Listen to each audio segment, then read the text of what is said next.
मंगलमय मंगल करण वीतराग में ज्ञान नमो ताहि जाते भय अरहंतादि महान करि मंगल करि हो महान ग्रंथ करण को काज जाते मिले समान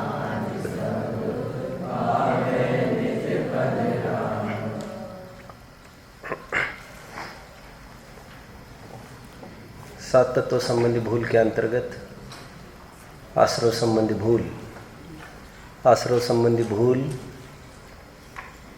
दो विवक्षाओं से समझाई गई है, एक सामान्य विवक्षा और एक विशेष विवक्षा।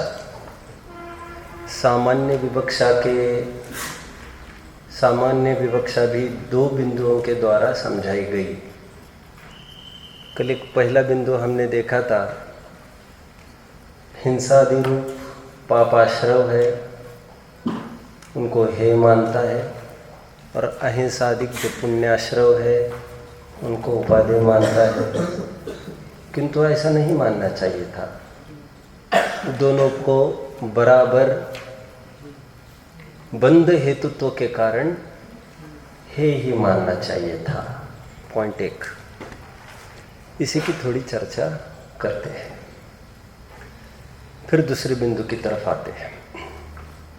देखिए, व्याकरण का ये सर्वसाधारण नियम है, शब्द यदि स्वर से प्रारंभ हो रहा हो और उसका हमें विलोम करना हो, बोलो अन उपसर्ग डाल दीजिए, आपको उसका विलोम मिल जाएगा। जैसे एकांत अनेकांत, ठीक। यदि शब्द इज स्टार्टिंग फ्रॉम व्यंजन और आपको उसका विलोम करना है तो आप बस आ डाल दीजिए। जैसे ज्ञान अज्ञान। विचारो, हिंसा का विलोम क्या होता है? अहिंसा। लौकिक डिक्शनरी में ऐसा ही पढ़ाया जाने पर भी लोकोत्तर डिक्शनरी में यह स्वीकृत बात नहीं हुई है। और खास तौर पर अध्यात्म की परिसीमा में, अध्यात्म की परिधि में हिंसा और अहिंसा ये विरोधी और विलोम शब्द नहीं माने गए। माइंड वेल, हिंसा इज मारने का भाव और अहिंसा इज बचाने का भाव। और अध्यात्म दोनों को विलोम न मानकर उन दोनों को पर्यायवाची मानता है। हिंसा इज इक्वल टू अहिंसा, यह अध्यात्म की देन है। और अध्यात्म की परिसीमा में आने पर अहिंसा परमो धर्म ऐसा भी कहने की आपको इजाजत नहीं है, क्योंकि वो कोई परम धर्म नहीं है। यदि अहिंसा ही परम धर्म होने लग जाए तो फिर वितरागता का क्या होगा? और यदि आप if you insist on that particular word, यदि आप शब्द ही म्लेच्छ होना चाहते हैं, अहिंसा इस शब्द से आप रूढ़ होना चाहते हैं, तो फिर अहिंसा शब्द का अर्थ हम खोलेंगे, हमको अवसर दिया जाए। उसी शब्दों को रखकर फिर भाव हम बताएंगे उसका, अहिंसा का क्या होता है। आप सब समझ रहे हैं? और वह अहिंसा जीव को बचाने का भाव रूप नहीं है, जीव को बचाने के भाव से निवृत्ति रूप है। जीव को मारने के भाव से निवृत्ति रूप तो है ही, लेकिन जीव को बचाने के भाव से भी निवृत्ति रूप है, क्योंकि निवृत्ति का नाम धर्म है।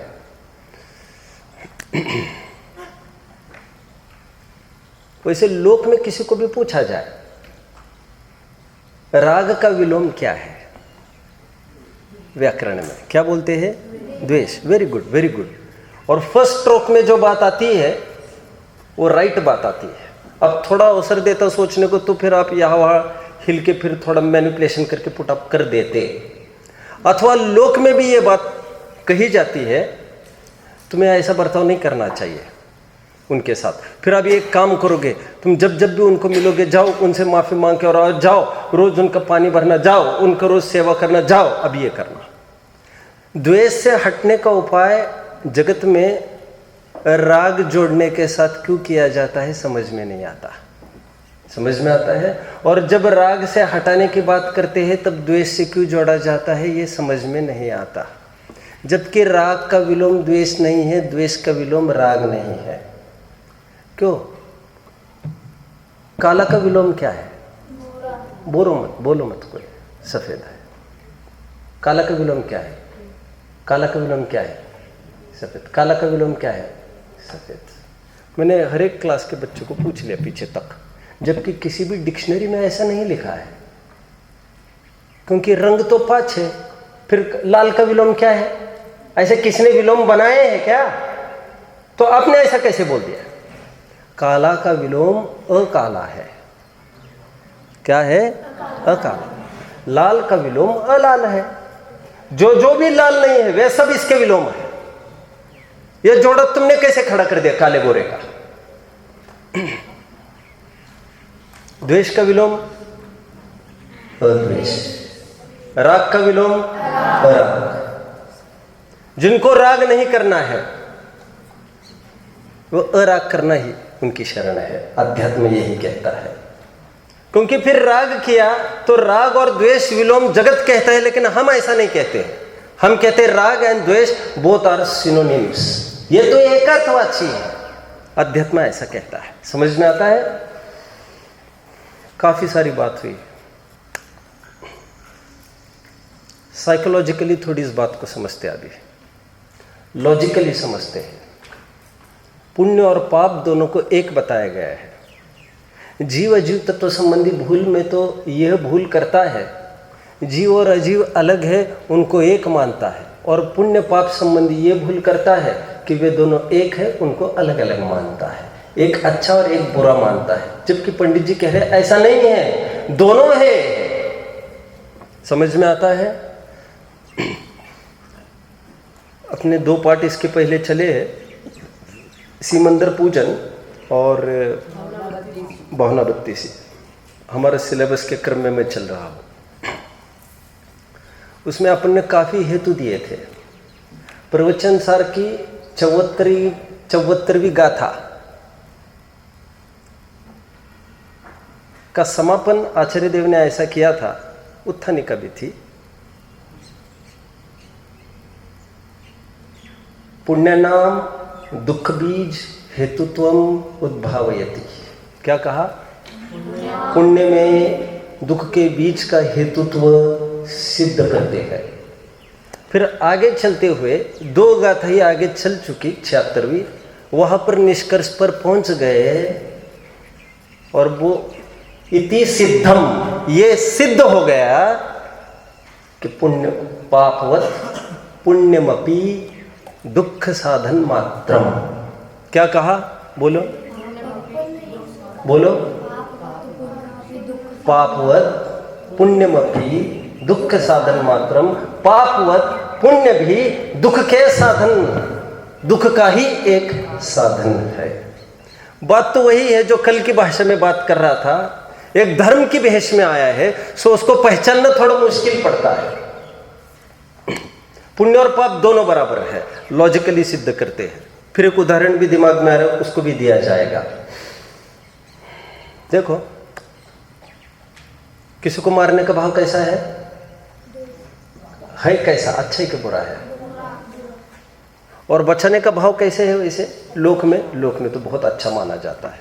अभी लोक में भी कैसे खराब माना जाता है, थोड़ी सी अपन बात को देखते हैं। मेरा उदाहरण कभी किसी ने सुना होगा, ये टॉपिक वैसे किसी को चला नहीं है, न मोक्ष मार्ग प्रकाशक न ये। किसी कोई अपराधी है, उसने खून की, हत्याएं की, ऐसे कोई उसने काम किए जिसको लेकर उसको सेंट्रल जेल जाना पड़ा, जहाँ पर एक क्लास के गुंडे रहते हैं सब। किसी को तड़ीपार हुआ था पहले के, किसी को मौका लगा था, किसी को टाड़ा लगा था, किसी को क्या लगा था, किसी को क्या लगा था, किसी को काले पानी वाली है, कोई कैसे पानी वाले है। अभी उनको अंदर कर दिया। उन्होंने क्या किया था? किसी को मारा, मतलब मारने का भाव किया। सो उसको लेकर उनको दोषी ठहराया गया। अभी सेकंड पर आओ। यदि ऐसा हो जाए, कोई प्री प्लानिंग करे, 2-5 जन मिलके हमारे दोस्त को हम छोड़ा लाएंगे, कौन था वो? जैश ए मोहम्मद, कौन? मसूद जो भी कुछ होगा, क्या मालूम। अब कोई ये विचार करे कि हम उसको छुड़ा लाएंगे, और सेंट्रल जेल में से उसको बाहर लेके आया जा रहा था। उस आदमी को हियरिंग के लिए, सुनवाई के लिए उसको गाड़ी में से कोर्ट में लेके जा रहे थे। और आप सब जानते हैं, लगभग अपराधी भागने का अवसर वही होता है, गाड़ी जा रही है और बीच में ट्रेस कर लेते हैं गुंडे लोग, और बीच में कुछ करके धुआं आदि करके कुछ ट्रैफिक जाम वगैरह करके फिर धमाधम उड़ा देते हैं गाड़ी को, और अपने अपने आदमी को साफ सुरक्षित ले जाते हैं। प्रश्न है, अभी जैसे उस आदमी को लेके जाया जा रहा था, कौन आदमी? जो अपराधी सिद्ध है, उसको बचाने की किसी ने कोशिश की, उसके साथ क्या चार्ज चलता है लोक में? नहीं, इस आदमी ने तो मारने का भाव किया था, बम स्फोट में, इतने हत्याकांड में ये शामिल है। लेकिन इसने क्या किया है इस आदमी ने, जो कि उसके बराबर सेंट्रल जेल में रखा जा रहा है? नहीं साहब, इसने बचाने का भाव किया है, उसने मारने का भाव किया, ये तो समझ में आती है, उसको फांसी मिल रही है। लेकिन इसको क्यों फांसी मिल रही है? इसने बचाने का भाव किया। बचाने का भाव भी मारने के भाववत है। प्रश्न ये, बचा किसको रहा है?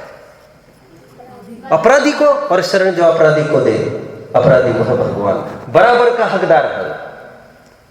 अरे बचाने के भाव की छोड़ो, साधारण फोन से भी कांटेक्ट बनता हो तो जारी होती इंक्वायरी, आपको उनके साथ संबंध कैसे? संबंध भी स्थापित हुआ, गया। समझ में आता है क्या कहा? मारने का भाव और बचाने का भाव। अब लोकोत्तर कानून को हम विचार करते हैं, ये तो आपको समझ में आ रही है कि उसको जो सजा दी जा रही है बचाने वाले को, जायज है कि नाजायज है? जायज है, होना चाहिए, होना चाहिए। वैसे अभी मैं ये बात नहीं कर रहा हूँ, हम अनुमोदना नहीं करना चाहिए हमको, हम क्यों उलझन में पड़े, सब अपने अपने कर्म को भोगते। एक सामान्य प्रश्न चल रहा है मेरा। अब लोकोत्तर कानून जब विचारते हैं, कोई ठोकर खाकर गिर रहा था और मैं बचाने को दौड़ा, उठाने को दौड़ा, तो कर्म प्रकृति ये कहती है उसने तो पूर्व अपराध किया था, इसलिए हम उसको धक्का देकर गिरा रहे हैं, और तुम यदि बीच में आओगे, टांग फंसाओगे, तो तुम्हारे साथ भी वही सलूक करेंगे हम। समझ में आता है अभी आपको? ये भी कर्म की प्रकृतियों का कानून है ना। तुम हमारे कानून के बीच में मत आओ। उसने जैसा बीज बोया था उसको भोगना बाध्यता है उसकी। जो भी बीच में आएगा बचाने को, वो नवीन बंद करेगा, और उसके अनुसार कोई हम उसको छोड़ देंगे, ऐसा नहीं होता। ये जैसा लौकिक कानून है वैसा ही लोकोत्तर कानून है। बस फर्क इतना है, लोकोत्तर कानून ये कर्म का जेल हमको दिखता नहीं, उसकी साकल बेड़ी आदि ये कुछ दिखता नहीं है हमको, लेकिन यंत्रणा पूरी वैसी ही है उसकी। ये लॉजिकल अप्रोच हुआ। उदाहरण से इस बात को समझते हैं। सिद्ध क्या कर रहे हैं हम? हिंसा, झूठ, चोरी, कुशील परिग्रह। जैसे रास्ते पर आती जाती लड़की को छेड़ने का भाव अपराध है ना, और उसको बचाने का भाव अच्छा है, ऐसा चरणान योग कहता है। लेकिन चरणान योग ने जिसको तिलक चढ़ाया है और अमृत कुंभ घोषित किया है, अध्यात्म की सीमा में आने पर उसको भी बराबर उसके साथ ही जेल मिलेगी। लड़की को छेड़ने का भाव, जिन्होंने वस्त्र हरण किया, दुशासन आदि और कृष्ण आदि, सबको एक ही कोर्ट में, हाँ दोनों को एक साथ। अटपटा लगता है थोड़ा सा। एक ने हिंसा, झूठ, अभी लिखना पड़ेगा, हिंसा इज इक्वल टू अहिंसा फॉर्मूला 1, सत्य इज इक्वल टू झूठ फॉर्मूला 2, बोलो चोरी इज इक्वल टू अचौर्य। ये अध्यात्म ऐसा ही है। और ये मत पूछो ऐसा कैसे, ये ऐसा ही है। हम कैसे समझे, इतना पूछो तो हम तुमको समझा सकते हैं।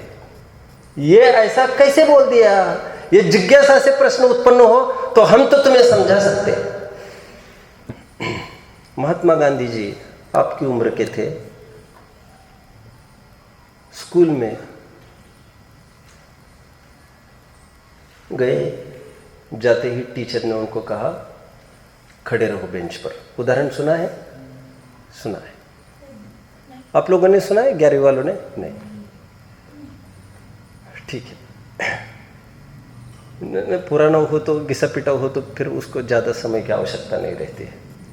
गांधी जी को कहा स्टैंड अप आते ही बेंच पर, बट वाई हेतु stand up, why stand up. ठीक है, हाइट हो गई अभी तो ठीक है, खड़े रहते बेंच पर। क्लास खत्म हो गया, बेंच पर, जमीन पर नहीं। ठीक है, क्लास खत्म होने को हुई, उन्होंने कहा सिट डाउन, चले गए। दूसरा पीरियड चालू हुआ, स्कूल खत्म हो गई और अभी वो आदमी खड़ा ही था। टीचर को क्या पता ये खड़ा ही है।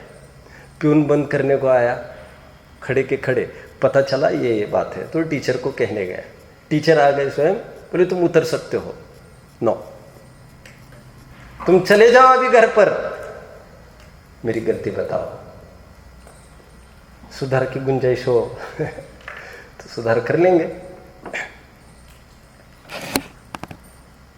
कल स्कूल में नहीं आए तुम, तो मैं कौन से मेले ठेले में गया था, कौन सी फिल्में देखने गया था, मेरे पिता की मैं सेवा कर रहा था। क्यों होगी तुम सरी का आदमी और क्या कर सकता है, क्या कर सकता है मतलब तुमसे तो वो काम बनेंगे ही नहीं। और ये तो हमको भली भांति जानते थे, हम तो ऐसे कोई समाज सेवा, देश सेवा, परिवार सेवा में उलझा होगा। तो फिर हमने क्या बुरा काम किया? बात बुरे और अच्छे की नहीं है, तुम्हारा चैप्टर तो चला गया, इसको करमचंद गांधी नहीं पढ़ाएगा। मेरे भी थोड़ा मसाला मिला रहा हूं। क्या कहा मैंने? नहीं समझे आप? नहीं समझे? अरे समझो फटाफट। जो चैप्टर मैंने पढ़ाया कल, उसमें मेरी मास्टरी है। तुम इस चैप्टर से तो चूक गए। तुम कहाँ गए थे? फिल्म देखने जाते तब भी चूक जाते, और पिता की सेवा करते होने से भी चूक ही गए हैं। मूल काम तुम यहां से चूके हो। अभी ये कवर कौन करेगा, रिकवर कौन करेगा इसको? तुम्हारी मूल गलती ये हुई कि तुमने इस चैप्टर को मिस किया। ये पूर्ति नहीं हो सकती इसकी। सिद्धांत बोलोगे? सिद्धांत हम कौन सा हिंसा, झूठ, चोरी, कुशी, परिग्रह कर रहे थे? हम तो अहिंसा, सत्य, अचौर्य, अणुव्रत, महाव्रत का पालन कर रहे थे। हमने क्या खराब किया? परमार्थ साधना से तो चूक ही गए। परमार्थ साधना क्या?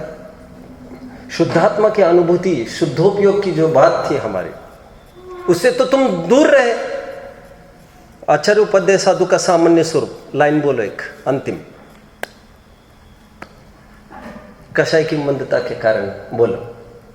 कदाचित कषाय की मंदता के कारण शुभ भाव, शुभोपयोग में तो आ जाते हैं, लेकिन बोलो उसको भी वे हे मानते हैं। मजबूरी में क्या क्या होता है कि बात नहीं है। अहिंसा, सत्य आदि ये जितना भी पुण्यानुष्ठान है, यह सब मजबूरी का नाम था, यह कमजोरी का नाम था। दोनों का फल एक ही है। इसलिए अध्यात्म को तो ये बर्दाश्त नहीं है कि दोनों का फल अलग अलग स्थापित किया जाए। कि दोनों का कारण, दोनों का रस, दोनों का स्वभाव और दोनों का फल समान ही है, पुण्य और पाप का। सब कोर्ट की भाषा चलती है, कानूनन भाषा चलती है। कम्मम सुहम कुशिलम सुहकम्मम चाविजानः सुशीलम कहतम होदि सुशीलम जम संसारम पवेसेदि। अच्छा, गुड। तत्वज्ञान भाग दो। Good good good. बोल के दिखाओगा तो फिर से, शाबाश। हाँ, मजा आता है।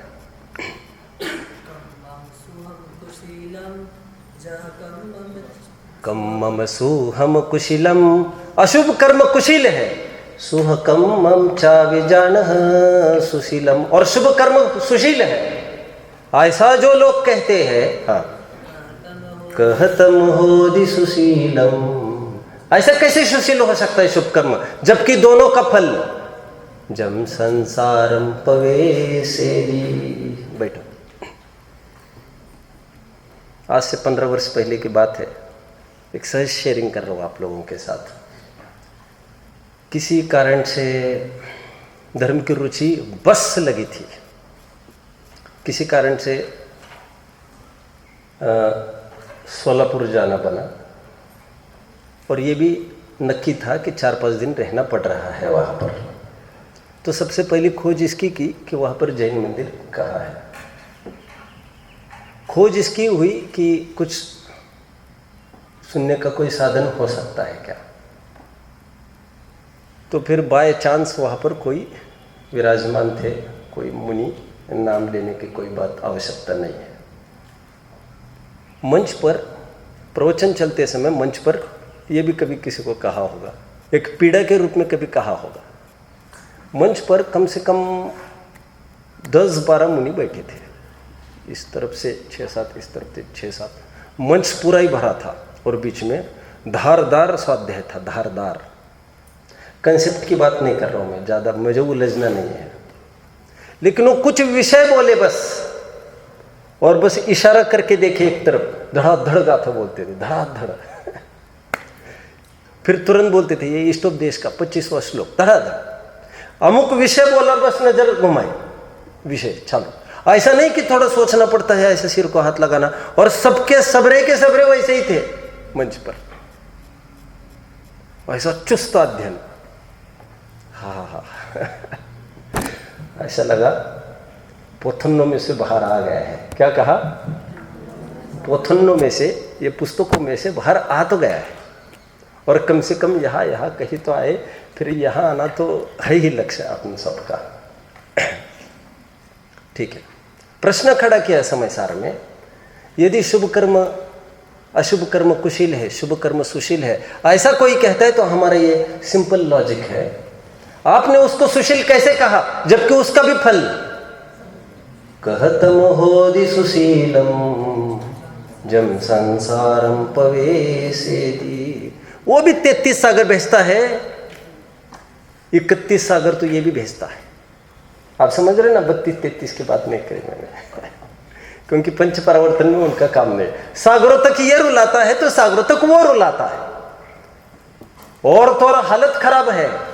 नरकों में से निकलने के बाद तो संगी पंचेंद्रियपना पक्का है, लेकिन स्वर्गों में से निकलने के बाद भी पक्का कुछ भी नहीं है। स्थावर बना दिए जा सकते हो एक इंद्रिय, जो विमानवासी होता है सम्यक दर्शन बिन दुख पाए तहतय चय थावर तंत्र है। कैसी अदालत है ये। पुण्य भोगने का फल भी अच्छा नहीं है, ठेठ स्थावर। ठीक है।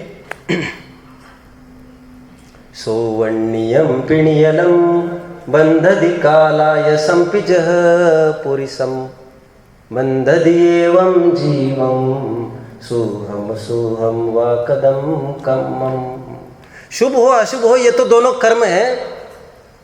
बेड़ी लोहे की हो सोने की हो, बांधित तो दोनों बेड़ियां है। अंतिम क्षण तम्हादु कुशिलेहिम, ये दोनों कुशिल है। कौन? जिसको दुनिया कुशिल कहते वो तो कुशिल है ही, लेकिन जिसको सुशील का तिलक पहनाया गया है वो भी कुशिल है। तम्हादु कुशिलेहिम य राग मा कुणः मावसन सगम। कोई जीव इनसे राग मत करो। किन से? इन कुशिलों से, कुशिल से नहीं, इन दोनों कुशिलों से कोई संसर्ग मत करो, क्योंकि दोनों में तो एक ही बाधा होती है, साहीनो ही विनाशो। स्वाधीनता का नाश तो दोनों तरफ होता है। ड्राइविंग करते समय यहाँ पर कौन सी फिल्म लगी है उसका पोस्टर देखने जाओगे तो धड़कोगे, और इस तरफ मंदिर है सोचकर दर्शन का भी भाव आएगा तो भी धड़कोगे। धड़कने में कोई फर्क नहीं पड़ता। ऐसा नहीं होता ये मंदिर की तरफ देख रहा था तो थोड़ा सा कम इंटेंसिटी से काम होगा, ऐसा नहीं होगा। धड़केगा तो तुम्हारा काम आगे देखना है, और बहुत आवश्यकता पड़े तो पार्क करके मंदिर के दर्शन किए जा सकते हैं। समझ में आ रहा है?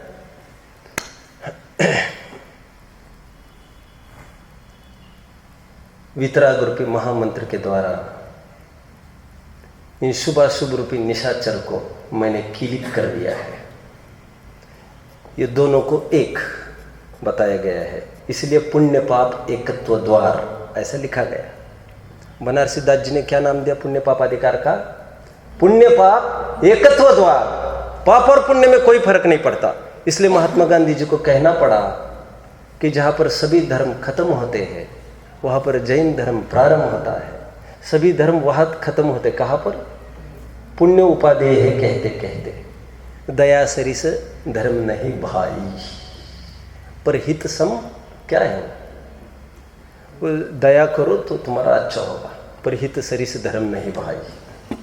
और दूसरों को पीड़ा करो उसके जैसा धर्म नहीं। लेकिन यहाँ पर ऐसा नहीं है। यहाँ क्या कहते हैं, सब एक ही बात है।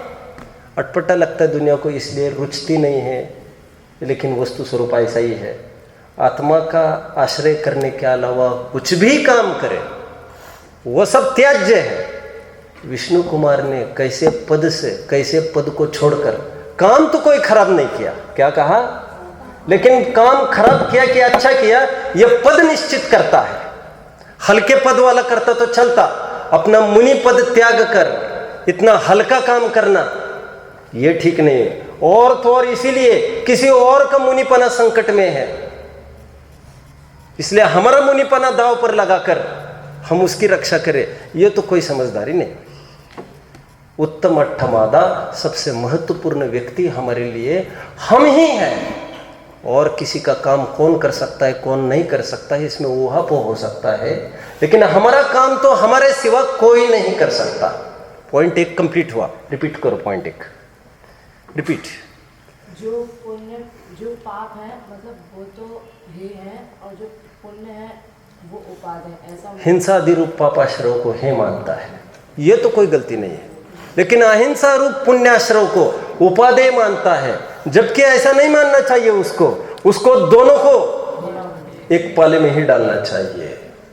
जैसा समाधि के काल में जैसा कुपुत्र है, बोलो, वैसा ही सुपुत्र है।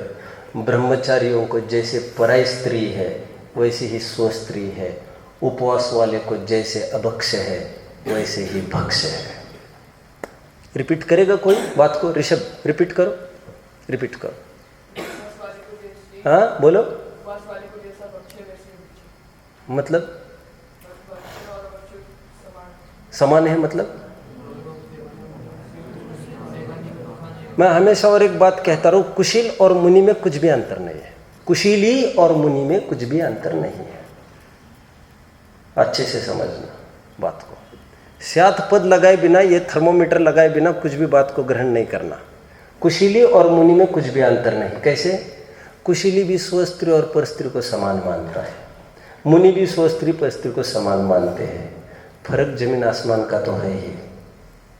कुशीली स्वस्त्री समान परस्त्री को उपादेय मानता है, मुनिराज परस्त्री समान स्वस्त्री को भी हे मानते हैं। समझ में आता है? जो स्वैराचारी है वो भक्ष समान अभक्ष को भी ग्राह्य मानता है, और उपवासी लोग अभक्षवत भक्ष को भी हे मानते हैं। दोनों समान है। समान किस अपेक्षा से कह रहे हैं वो समझने की बात है। शिथिलाचार भी हो सकता है इसी फॉर्मूलों से। बचना बहुत बचना। इसलिए ये बहुत कच्चा पारा है। हो जाओगे तो बच जाओगे, नहीं जाओगे तो सीधे मर जाओगे। फिर समझ में आया? पहला पॉइंट हुआ। सेकंड पॉइंट, पंडित जी साहब और एक बात कहते हैं कि ज्ञाता दृष्टा रूप बना रहे, वितराग दशा बनी रहे, वही एक निर्बंध हालत है। लेकिन जब तक ऐसा न होवे तब तक शुभ भाव में प्रवृत्ति करना, श्रद्धान में तो उसको है ही मानना। पॉइंट 2 रिपीट करोगे कोई? पढ़ के बोलो, पढ़ो। हाँ, यहाँ आ रहा होगा ना? हाँ पढ़ो।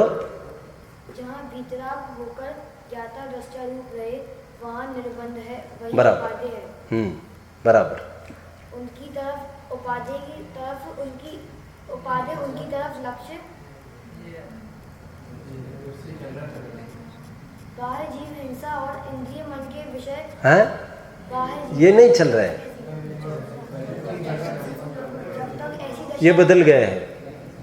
जब तक ऐसी दशा ना हो तब तक प्रशस्त राग प्रवर्तन करे, परंतु श्रद्धा तो ऐसी रखे कि यह भी बंध का कारण है, हे है। श्रद्धा में इसे मोक्ष मार्ग माने तो मिथ्या दृष्टि है। बैठो, साथ में एक इंपॉर्टेंट बात भी कहे जा रहे हैं।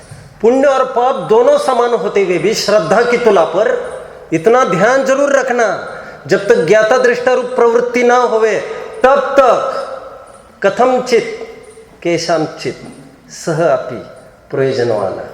पढ़ा है अभी अभी समय सार पढ़ रहे क्या आप लोग? कहाँ तक आए? हाँ, 12वीं गाथा के क्या थी में दर्शिल?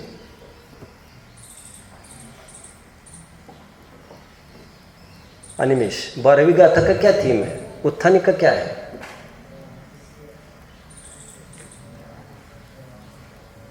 सर्वज्ञ। 12वीं गाथा का क्या उत्थानी का? आप थे 12वीं गाथा में? समय सार की गाथा चलिए ना आपकी। सह अपि प्रयोजनवान। किसी किसी को किसी किसी काल में व्यवहार भी प्रयोजनवान है, किसी किसी को, सबको नहीं, और उनको भी किसी किसी काल में, सदा काल नहीं, लेकिन वो भी प्रयोजनवान है। लेकिन व्यवहार करते करते दिमाग में तो यही रखना, कैसी मजबूरियां पड़ी है, कैसी कमजोरियां पड़ी है, करना पड़ता है। इसलिए मैं कल दोपहर में एक बात कह रहा था आप लोगों को, पूजा करनी पड़ती है।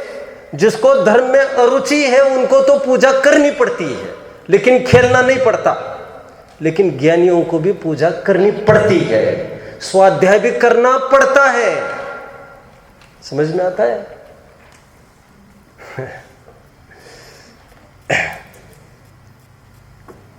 करना पड़ता है। पड़ता है मतलब मजबूरी।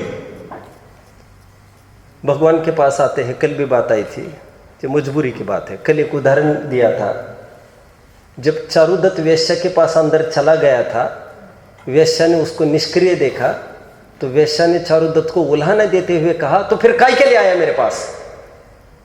धंधे का समय क्यों बिगाड़ रहा है मेरा? तो चारुदत्त ने क्या उत्तर दिया? तुम्हारे पास आने के लिए मैं तुम्हारे पास नहीं आया हूं, मेरी जान जोखिम में थी, जान बचाने के लिए तुम्हारे पास आया हूं। बाहर का संकट खत्म होते ही मैं बाहर चला जाऊंगा, तुम में मुझे कोई दिलचस्पी नहीं है। बराबर? ये बात दूसरी है, वो प्रयोजन पर नहीं टिक पाए। बराबर? भगवान के पास आने में, दिन भर अध्ययन करने में साधक जीवों को कोई दिलचस्पी नहीं है। दरअसल बात यह है, बाहर विषय कषय का संकट है और यहां पर नहीं लगेंगे, खत्म हो जाएंगे फिर तो। समझ में आता है? एक जगह बात आई प्रवचन सार में, चरणानियोग सूचक चुलिका में, किसी मुनि ने पढ़ते पढ़ते ऐसा पढ़ा कि अहिंसा व्रत या आदि सब महाव्रत पालने से भी बंद होता है। तो एकदम भयभीत हो गए और उनको ये विकल्प आया कि मैं अभी आहार करने के लिए नहीं जाऊंगा कहीं, और इसमें भी बंद होता है। अपन ये पुण्य भाव कर रहे, ईर्या समिति का, भाषा समिति का, येषणा समिति का, अहिंसा महाव्रत का, सत्य महाव्रत का, इसमें भी पुण्य बंद होता है, बंद होता है, बंद होता है, नहीं करना, नहीं करना। आचार्य देव ने उसको समझाया, समझदारी से काम लो। लेप तो होता है, लेप तो होता है, लेकिन बहुलेप से अल्पलेप भला। क्या कहा? यदि इस समय ये नहीं पालन करोगे तुम 28 मूल गुण, तो करोगे क्या? जाओगे सीधा नीचे। बहुलेप से अल्पलेप भला। कल मैंने दोपहरी में इंग्लिश की एक कहावत बोली थी, वो क्या थी? आप बोलो, 9th वाले कोई भी बोलो। कल मैंने इंग्लिश में कुछ बात बोली, to err on the safer side. 10 feet के गड्ढे में हमने जो छलांग लगाई है, सोच समझ कर लगाई है, क्योंकि इस तरफ का गड्ढा 100 फीट का था। इसमें टांग को फिर से ठीक कर सकते हैं, लेकिन इसमें मर ही जाएंगे हम। पाप से पुण्य भला। टांग तो टूटेगी, हैंडीकैप तो हो ही जाएंगे, लेकिन बाहर निकलने के बाद कुछ ना कुछ हो जाएगा। ये बेटर है, ये अच्छा, ये ऐसा नहीं होता है। आप समझे? गिरने के बाद संतुष्टि नहीं होती है। पंडित जी साहब ये कह रहे हैं कि जब तक शुद्धोपयोग की प्राप्ति नहीं हुए तब तक तो पुण्य भाव करना, शुभ भाव करना, लेकिन श्रद्धन में तो इसको हे मानना, बचने का भी एक अवसर दे रहे हैं। बराबर? लड़की घर से बाहर निकली, 20 साल की लड़की है, घर से बाहर निकली, कॉलेज को जाती थी, कॉलेज से आती थी। एक दिन की बात है, कॉलेज में से आते आते कुछ सड़क वाले बच्चों ने घेराव डाल दिया और तो छेड़छाड़ करने लग गए, कुछ बोलने लग गए, छेड़छाड़ करने लग गए और मर्यादा का उल्लंघन करने लग गए। 10, 12, 15 बच्चों ने रास्ते पर ही बच्ची को घेर लिया। कैसे हालत है आज उसकी? बस तो सर्वविनाश की कल्पना कर रही हो, क्योंकि शील is everything for a girl, शील इज एवरीथिंग। क्या करें? उसके लिए सुखद प्रसंग क्या है इस समय में? इस समय में वहीं से यदि उसके पिता गुजर जाए समहाउ और पिता देख ले वे, तो कितना सुखद प्रसंग है। दुष्टों से बच पितु ग्रह आकर, कन्या जो हर्षावे। ओके, पिता ने उसको फटाफट। अच्छा, पिता को बहुत माइटी होना जरूरी नहीं है, शरीर की ताकत कभी कोई मायने रखी ही नहीं है, न लोक के मार्ग में न मोक्ष के मार्ग में। भावना की ही बात है। और वो नजर बोलती है, नजर। वो 200 नहीं 100 जन रहने दो, वो नजर से इतना ही समझने दो, ये आदमी मर मिट सकता है इनके लिए, ये इसका बाप है, ये सब कुछ कर सकता है। फिर तो समझो शेर भी नहीं लड़ सकता। प्रीत्यात्म वीर्यम विचार्य मृगे मृगे, एक गाय से नहीं लड़ सकता। ठीक है। दुष्टों से बच पितु ग्रह आकर, पिता ने ससम्मान उस लड़की को घर पर लेके आ रहे हैं। आज उसका कितना आनंद का दिन है। घर पर आकर कैसे अनुभव कर रही है वो? अब घर पर उसको इजी कर दिया और पिता ने कह दिया तुम निश्चिंत रहो, I am there. She will also say my father is a hero. नहीं समझे? चलो ओके।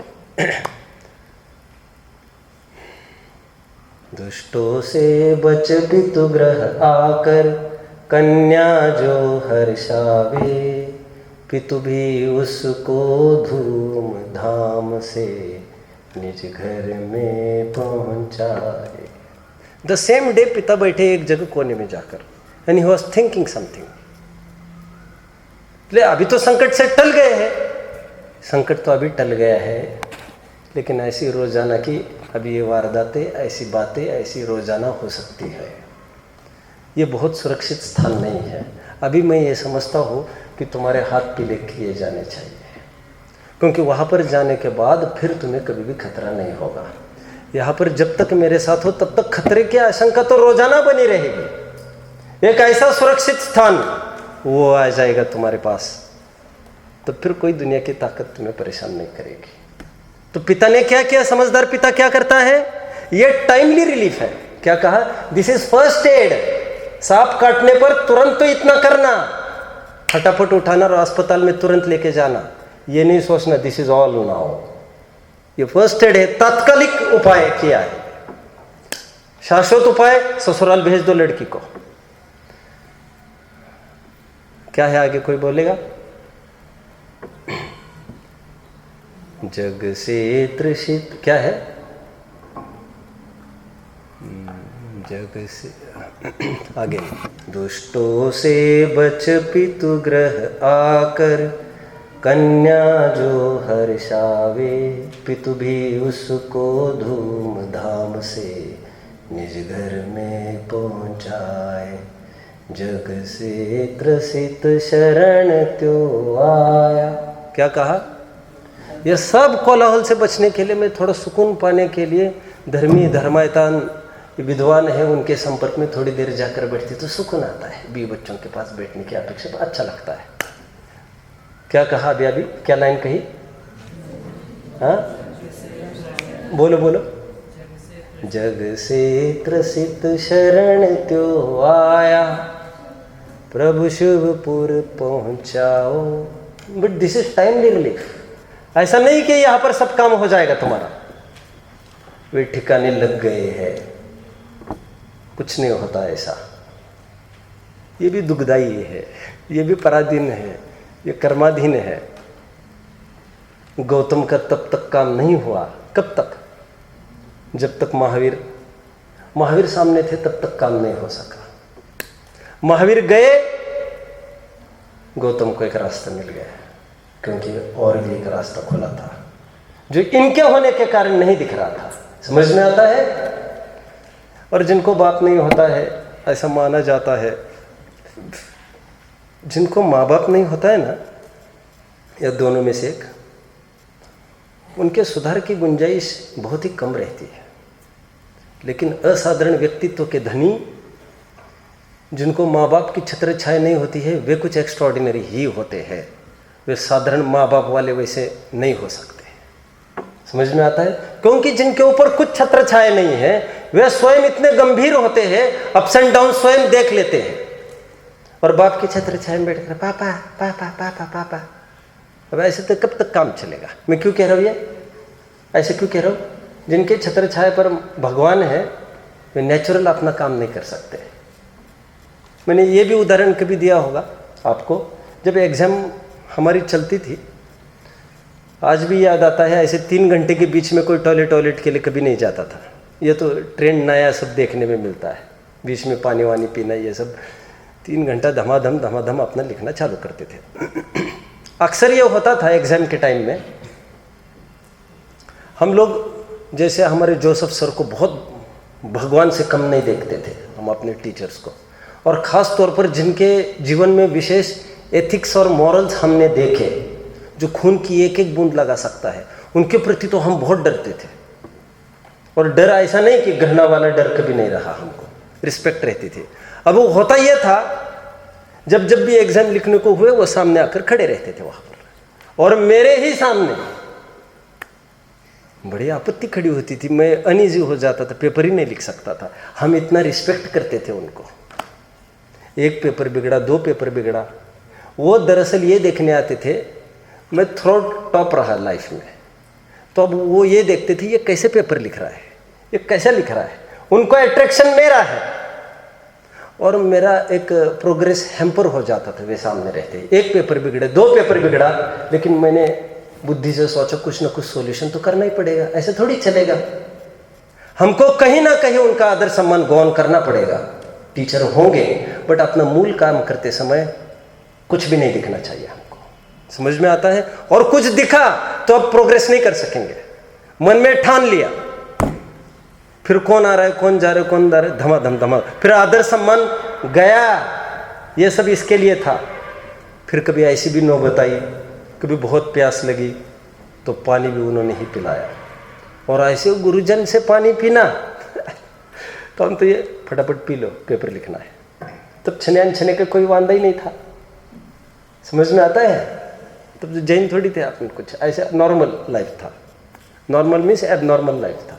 समझ में आता है? अब उन्हीं से पानी पी रहे हैं हम, वो पानी पिला रहे हैं हमको, जिनकी हमको सेवा करना चाहिए। एक मिनट, क्या करना? उनको गौन करना पड़ेगा। अभी कहीं ना कहीं आपको जीवन में आपसे, आपके शिरोधारी जीवों को भी गौन करना पड़ता है। लेकिन भले आदमी, उनकी उपेक्षा करने की बात नहीं है, आपके आगे बढ़ने की बात है। और आपके आगे बढ़ने से उनकी उपेक्षा नहीं हुआ करती। ऐसे तो सब एक लाइन में कैसे बैठते, फिर ये कैसे बैठते आखिर? अनंत सिद्ध।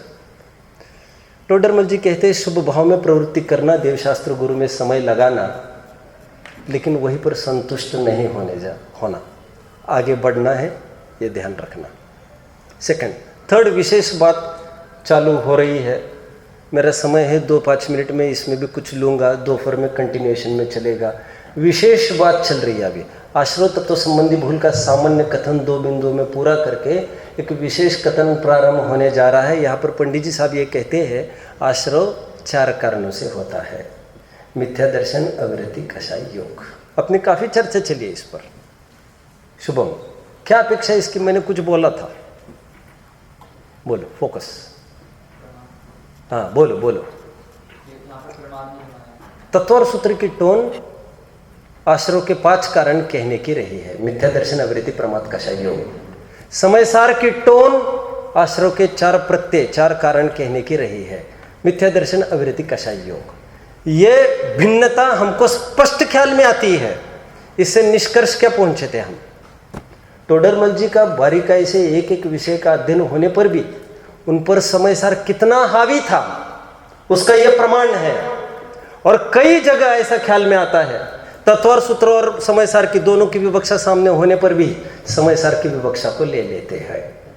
तो वो कहते हैं इसकी तकलीफ यह है इस जीव की, आश्रय तत्व संबंधी भूल विशेष बात कि मिथ्या दर्शन अवृत्ति कषा योग का अंतरंग स्वरूप तो विचारता नहीं, ऊपरी ऊपरी स्वरूप विचारता है। आश्रय तत्व संबंधी भूल कायम बनी रहती है।